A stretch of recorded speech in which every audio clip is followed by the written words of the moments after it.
Hi everyone! So, na-claim na daw ang 20 years pag-ibig sa Pag-ibig Fund. So, ang question ay, kailan ulit pwede makapag-loan ang isang member sa Pag-ibig Fund once na ma-claim ang 20 years or ang 15 years?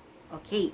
So, makakapag-loan po ulit tayo niyan after a month lang naman. Simula nung nakuha mo or na-claim mo yung 20 years or 15 years na provident sa Pag-ibig Fund. As long as na meron ka pang mga contribution na natitira doon, ay pwede pa po kayong makapag-loan. So, dapat ang contribution na natira ay nasa 24 months or higit pa para ma-qualified kayo for loan renewal. Okay? Kasi kung less than 24 months yung matitira sa inyong contribution simula nung nakapag-claim kayo, ay hindi rin tayo ma-qualified. So, dapat 24 months or above. Thank you!